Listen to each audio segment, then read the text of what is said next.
Hello friends, स्वागत है आपका आपके अपने यूट्यूब चैनल में। और आज हम बात करने वाले हैं नेक्स्ट संप्रदाय की, जो कि मानवतावाद है। ठीक है। और हमने बात कर लिया विलियम वुंट ने जो दिया था संरचनावाद, फिर प्रकार्यवाद, फिर व्यवहारवाद, फिर समग्रवाद जो कि वोल्फगैंग कोहलर ने प्रयोग किया था। मैक्स वर्दीमर ने दिया था संप्रदाय, और कुर्तकोफ्का और कुर्तलेविन जो है उसके सहयोग करता थे उनके। और आज हम बात करने वाले हैं मानवतावाद संप्रदाय, जो कि अब्राहम मैस्लो ने दिया था। और इनके जो समर्थन करता थे वो कार्ल रोजर्स, जिन्होंने अनुभवजन्य सिद्धांत दिया था, और ओलपोर्ट। तो ओलपोर्ट ने एक व्यक्तित्व के बारे में बहुत अच्छी परिभाषा भी दी है, उनका हम आगे जिक्र करेंगे। लेकिन यहाँ पे सिर्फ इतना जान लें कि ये मानवतावाद जो कि अब्राहम मैस्लो ने दिया था उनके ये समर्थन करता थे। अब्राहम मैस्लो को आशावाद तथा मानवतावाद का जनक कहा जाता है। मतलब मानवतावाद को ही आशावाद, मतलब मानवतावाद का दूसरा नाम अगर देखें तो आशावाद है। और इन दोनों का मतलब दोनों नहीं है, एक ही नाम के दूसरा जो है सेकंड नेम है आशावाद मानवतावाद का। तो अब्राहम मैस्लो को इसका जनक कहा जाता है। मनोविज्ञान में सर्वप्रथम संरचनावाद आया, जो कि विलियम वुंट ने दिया था, जिसने चेतना पर अध्ययन किया था, जिसने चेतना को महत्व दिया। और फिर प्रकार्यवाद आया, जो कि विलियम जेम्स ने दिया था, और जिन्होंने कहा था कि हमें चेतना पर नहीं उसके कार्यों पर अध्ययन करना चाहिए। फिर व्यवहारवाद आया जो कि जेबी वॉटसन लेके आए थे, और जिसमें व्यवहार को महत्व दिया गया। यानी पहले संरचनावाद आया जिसमें विलियम वुंट ने कहा था कि हमें चेतना पर अध्ययन करना चाहिए। चेतना मस्तिष्क का एक मूर्त भाग होती है, आंतरिक भाग होती है। लेकिन फिर विलियम जेम्स जो है उन्होंने कहा कि हमें चेतना के कार्यों पर अध्ययन करना चाहिए, इसीलिए उन्होंने प्रकार्यवाद दे दिया। और जब इन दोनों में भी मतभेद हो गया, प्रकार्यवाद और जो संरचनावाद थे, फिर आया व्यवहारवाद जो कि जेबी वॉटसन लेके आए। और उन्होंने कंप्लीटली व्यवहार पे अध्ययन किया, और उन्होंने कहा कि मनोविज्ञान जो है वो व्यवहार का विज्ञान है। जो व्यवहार है वो बाह्य है और आंतरिक भी है, यानी जब चेतना अंदर होती है जो वो बाहर प्रतीत होती है तो वो व्यवहार बन जाती है।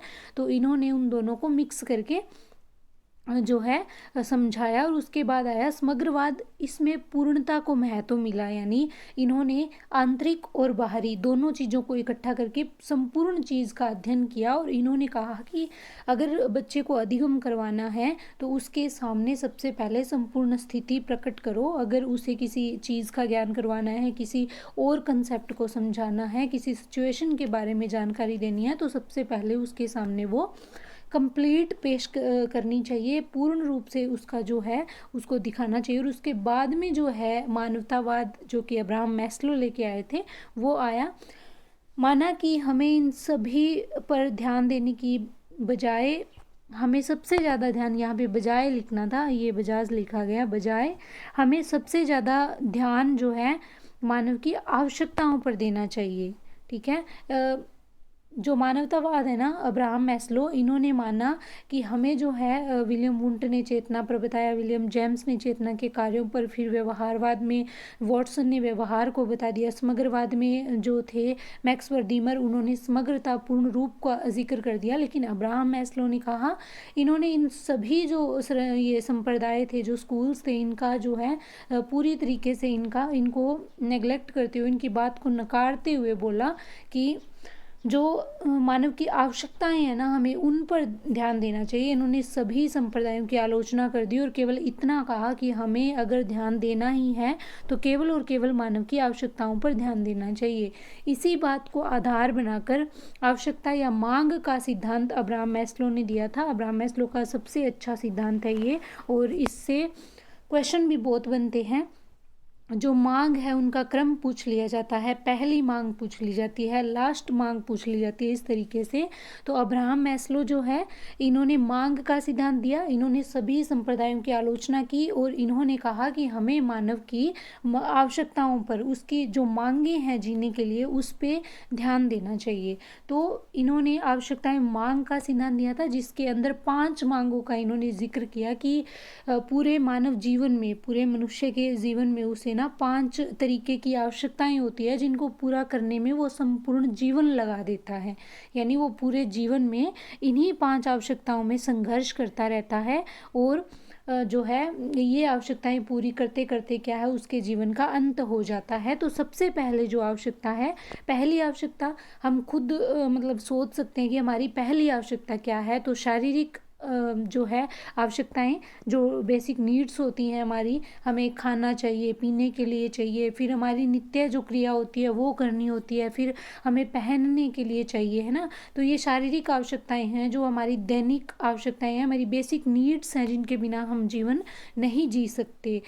ठीक है। तो सबसे पहले इन्होंने कहा कि शारीरिक आवश्यकता की मांग, मतलब जो हमारे शरीर को जो चीज़ें चाहिए होती हैं, जो हमारी बेसिक नीड्स हैं, उनको कंप्लीट करने की आवश्यकता होती है हमें। सेकंड जो है वो सुरक्षा की, शेल्टर की, मतलब हमें सुरक्षा चाहिए होती है जब हमारी बेसिक नीड्स, हमारे शरीर से रिलेटेड जब आवश्यकताएं कंप्लीट हो जाती है, पहनने की, खाने की, सोने की, ठीक है, और पीने की, ये जो सारी आवश्यकताएं जब पूरी हो जाती हैं, तो हमें चाहिए होता है कि एक हमारा घर हो जिसके अंदर हम आंधी में, बरसात में, धूप में, ठीक है, ठंड में, इन सब चीज़ों से बचने के लिए उस घर में हम रह पाएँ। एक शेल्टर चाहिए होता है हमें, ठीक है, सुरक्षा के लिए। तो सुरक्षा की मांग आती है। उसके बाद में जब ये वाली मांग भी कंप्लीट हो जाती है, फिर आती है समाज की मांग भी। हम एक मनुष्य हैं और हमारा जीवन जो है, एक मनुष्य एक सामाजिक प्राणी होता है।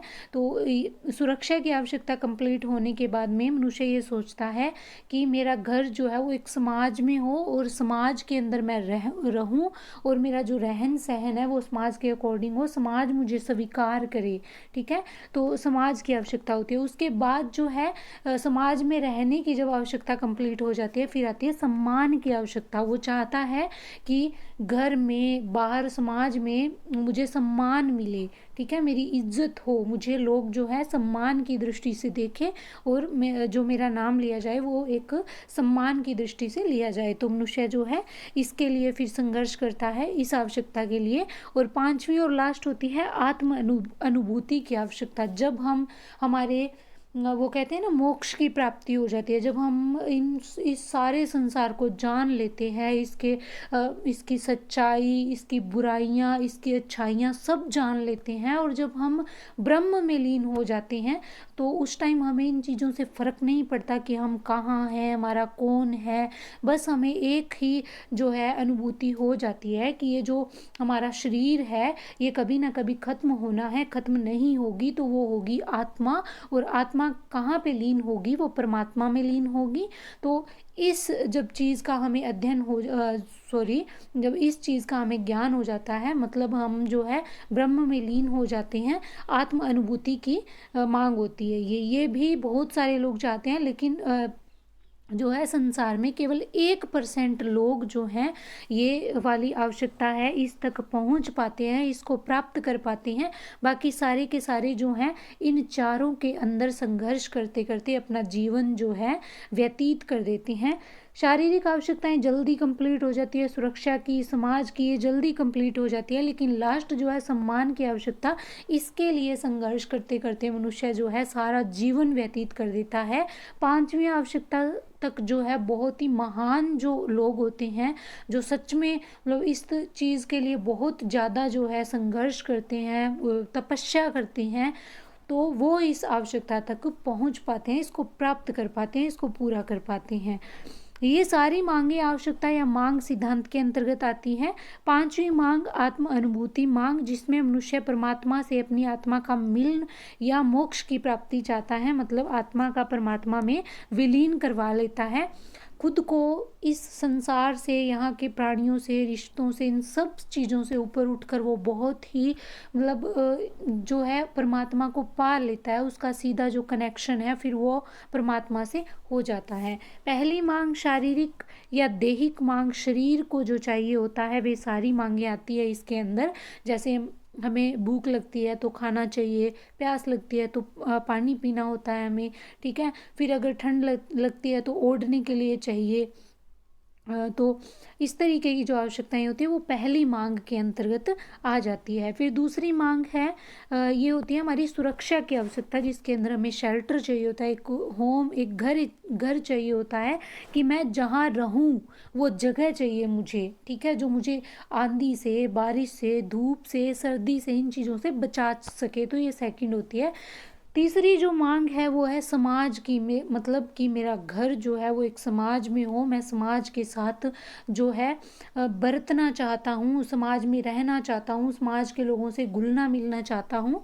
तो ये वाली आवश्यकता जो है तीसरी आवश्यकता होती है। चौथी आवश्यकता मेरा सम्मान, कि हर व्यक्ति चाहता है कि समाज में उसका सम्मान हो, उसके जो चाहने वाले हैं, ना चाहने वाले, कोई भी है जिस समाज में वो रहता है वहाँ पे उसकी इज्जत हो, ये चौथी आवश्यकता होती है। और पांचवी जो है वो दुनिया के 5% लोग, या यूं कहिए 1% लोग इस मांग तक पहुंच पाते हैं। बाकी 95% या 99% लोग जो है अब्राहम मैस्लो के अनुसार बाकी 4 मांगों में ही संघर्ष करते रहते हैं। मतलब 4 मांगे जो है शारीरिक, सुरक्षा, सम्मान, समाज और सम्मान, इन चारों मांगों के अंदर अपना संपूर्ण जीवन व्यतीत कर देते हैं। वो अपने शारीरिक आवश्यकताएं, फिर सुरक्षा की, फिर समाज की, ठीक है, इन सब चीज़ों की खुद की तो कंप्लीट करता ही करता है, फिर अपने परिवार की, अपने बच्चों की, उनकी भी कंप्लीट करता है। और लास्ट जो आती है मोक्ष की प्राप्ति, तो ये जब जो सांसारिक जो चीज़ें होती है इनसे जब ऊपर उठ जाता है मनुष्य, तो वो ब्रह्म में विलीन हो जाता है, उसी को प्राप्त होती हैं। ये संप्रदाय सर्वाधिक महत्व जो है व्यक्तिगत मूल्यों पर देता है, इसीलिए इसको मानवतावाद संप्रदाय भी कहा जाता है। व्यक्तिगत विभिन्नताओं पर जोर देता है। इसी संप्रदाय के समर्थनकर्ता कार्ल युंग थे, ठीक है। जो है कार्ल रोजर्स थे वो अलग थे, उन्होंने जो है उसका अनुभवजन्य अधिगम सिद्धांत दिया था। अनुभवों से मनुष्य सीखता है, उसको सिखाने के लिए एक्सपीरियंस करवाना चाहिए, अनुभव करवाना चाहिए। तो वो अलग थे। ओलपोर्ट भी अलग थे, जिन्होंने व्यक्तित्व की परिभाषा भी दी थी। लेकिन कार्ल युंग अलग थे, इन्होंने व्यक्तित्व के प्रकार बताए थे। पहले अंतर्मुखी और बहिर्मुखी 2 प्रकार बताए थे, लेकिन बाद में इनके शिष्यों ने जो है और अध्ययन किया और ये पाया कि एक और प्रकार होता है उभयमुखी। तो इन्होंने जो व्यक्तित्व के प्रकार बताए थे, तो पहले बताया था अंतर्मुखी, कि समाज में कुछ लोग जो होते हैं वो अंतर्मुखी होते हैं। वो अपनी जो समस्याएं हैं, अपने थॉट्स हैं, वो दूसरों से डिस्कस नहीं करते, वो खुद में ही खुश रहते हैं, अपने आप से बातें करते हैं। जिस तरीके से होते हैं ना, लेखक होते हैं, जो ये मनोवैज्ञानिक होते हैं, इस तरीके के जो टीचर होते हैं, फिलोसफर जो होते हैं, ये क्या होते हैं, ये अंतर्मुखी लोग होते हैं। सिर्फ अपने आप से बातें करते हैं, अपने आप में खुश रहते हैं, ज़्यादा बोलते नहीं हैं। इनको समाज से कोई लेना देना नहीं होता, समाज में क्या हो रहा है क्या नहीं हो रहा उस चीज़ से ये ज़्यादा ताल्लुक़ नहीं रखते, ये बस अपने काम पे फोकस रखते हैं।